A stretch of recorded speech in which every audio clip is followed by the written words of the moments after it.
When we see the Reapers, they're in these crazy, scary masks. Our inspiration for these was sort of a mishmash of different influences. Military can sometimes have tactical masks, and sometimes they do have things like skulls or interesting designs on them. And then we were also just looking at different kinds of post-apocalyptic concept art, video games, to just things that are written about with people in gas masks and stuff. And when we were thinking about like what is the look of this group, they're almost like these faceless people that come in like the Grim Reaper. Because of Dog being separated from Daryl, he chases the dog and finds the dog with this Reaper, and it turns out the Reaper is Leah.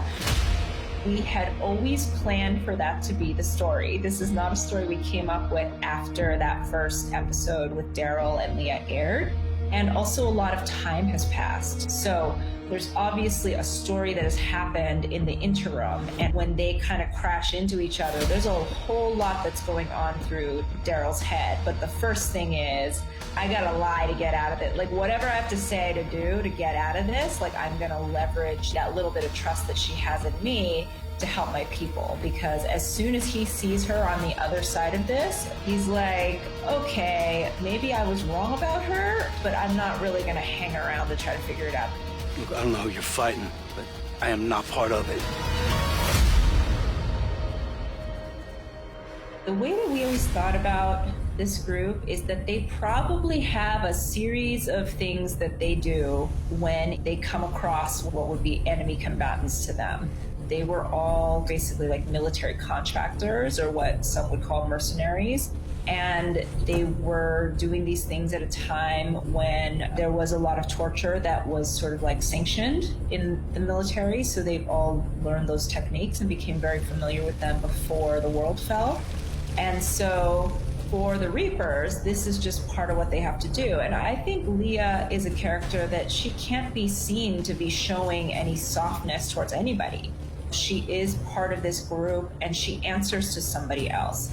So she may be the one that is, at least in name, in charge of the situation, but I think that that question sits out there like, is she really in charge of the situation, or has she been asked to carry out orders and she feels that she needs to? She doesn't love what she's seeing, you know, and she puts a stop to it or a pause to it when it feels like it's going too far for too long.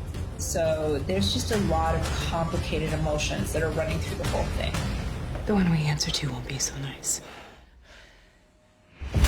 We got really fortunate in casting Richie Coster in this role as Pope.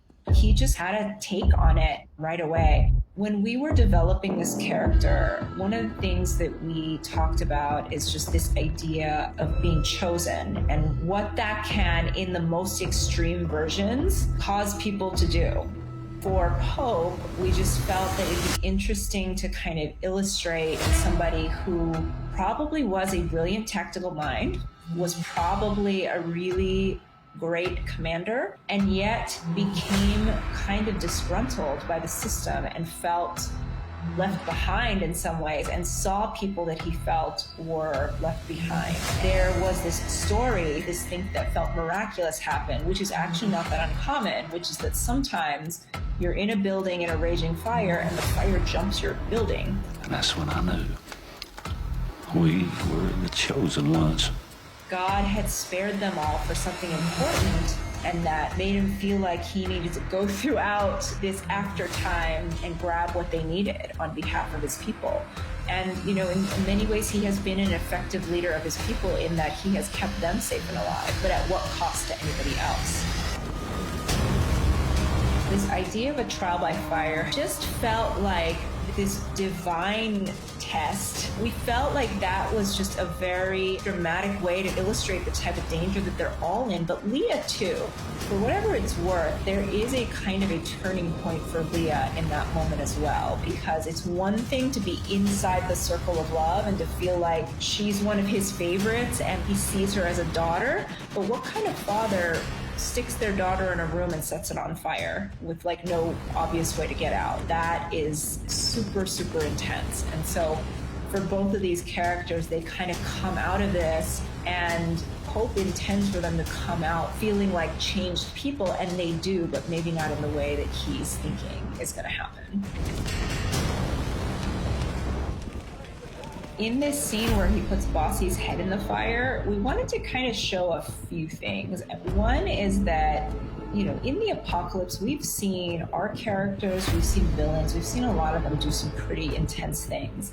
And the question is, who are the people that are going to stand up to that, and who is just going to try to live with it, and who is complicit in it, who is cheering it on? Daryl's just kind of coming into this situation knowing very little about them, and he's still learning what all of it means and where they all stand. And the big lesson out of this is nobody's going to stand up to Pope easily. I think for some of them, it's a wake-up call to realize like how intense the situation has gotten. I don't actually think Pope has killed a lot of his own people in this way. I think it's always been like, it's us against the world. But now that he's put Leah in a burning room, just threw one of these people that she considers like a brother in the fire, the equation is shifting. And I think there's a sense of unease. For Daryl, all of this is intel that he's taking in, and he's realizing like, I've got to tread very, very carefully here. He's in a dangerous situation. We are the chosen ones. We run into the battle. We run into the fire. Always.